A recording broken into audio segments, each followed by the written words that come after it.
I recently attended the launch of Soundstreams Encore. Soundstreams is an international center for new directions in music. They program culturally provocative concerts and festivals that bring together music and ideas from around the globe. Soundstreams Encore is a new group for young patrons who support the arts. The idea behind Encore is simple. They want to introduce young professionals to creative and amazing music, have them meet the artists, go behind the scenes, mingle, network, party, all while attending Soundstreams concerts.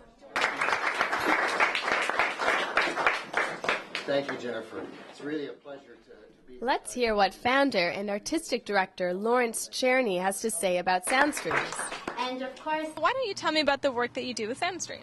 Soundstreams is an organization that presents concerts and festivals. We've done it for nearly 30 years, and we're very interested in living composers as opposed to dead ones. We forgive the dead ones, but we're very interested in Canadian music and Canadian composers, and very interested in making sure that Canadian audiences and audiences all over the world get to hear this great music. That's what we do.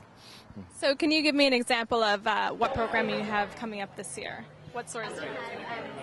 Well, we're sort of broadly speaking, we're still within classical music, but we've got everything from choral music to instrumental music to oratorio. I mean, our first concert is called Mass Brass.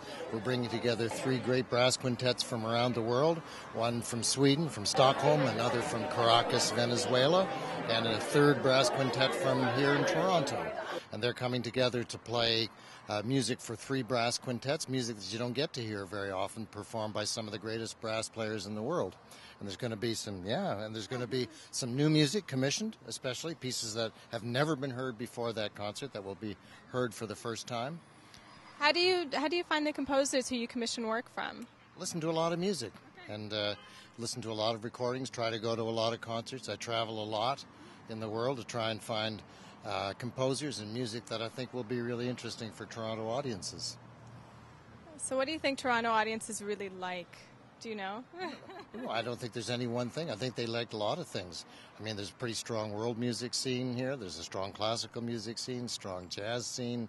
And we're very interested in the ways in which the genres relate. I mean, that's what's great about Toronto. The other great thing, of course, is that there's a lot of diverse communities here, people from all over the world.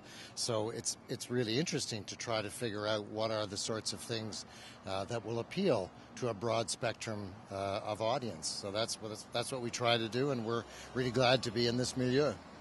Well, thank you so much for taking the time to speak to me. Pleasure. The party was held at Atelier Rosemarie Umetsu.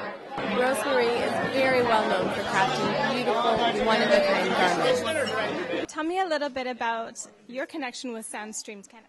Oh, I've loved what Soundstreams does. They're so innovative and bring in such a whole international. They're constantly introducing me to international artists that I've never heard of, and then I'm an instant fan. So I've been going to their concerts for years now, and then recently, going to even more stuff like their salon nights that they have at the Gardner Museum and things like that. Realized that there was really a connection and connecting with people individually. That we thought, what a great idea when we were opening our studio tonight was to actually do something with Soundstreams. So why don't you tell me a little bit about this beautiful gown? That gown actually was inspired by a Baroque stained glass of the Madonna. And we did a whole little series of Baroque-inspired dresses. You don't see, I put out just a couple only out here today. But the one you see out there, which is the black dress with all the little motifs, that one is actually based on a Baroque molding, which you would see in Baroque architecture. So you're inspired by architecture? A lot. As you can tell, it's got lots of shapes. After enjoying some food and wine, we went outside. That's where we watched a demonstration by percussionist Ryan Scott. Well, this is actually out of my kitchen, so. Ryan demonstrated to us how to play some amazing percussion instruments. Some of them came from India and Thailand, from all over the world, and some of them came from under his kitchen sink.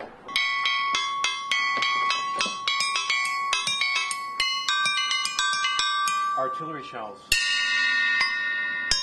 Pieces of tin.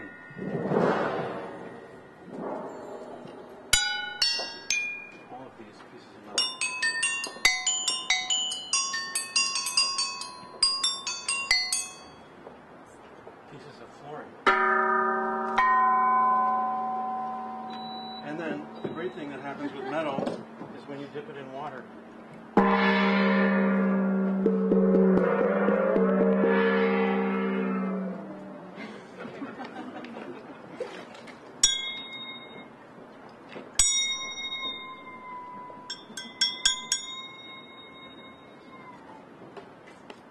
Even a triangle.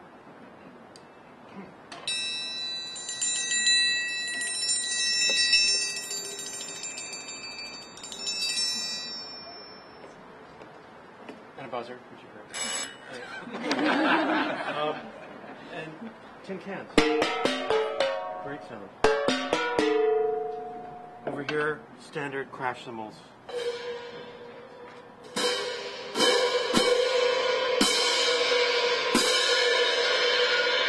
So if you've never done that before, I wanted to. The great soprano Barbara Hannigan, who came from Toronto many years ago.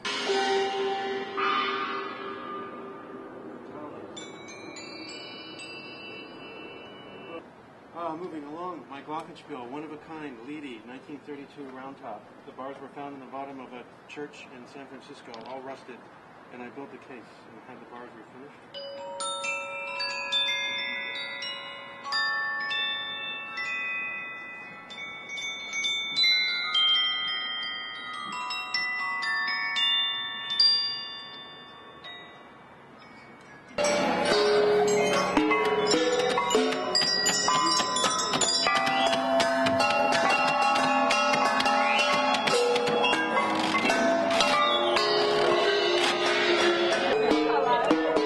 The surprise of the night came when Ryan invited everyone in attendance to come and play all of his percussion instruments. Of course, we were all playing at the same time, so I can only imagine what the neighbors were thinking, but it was a lot of fun.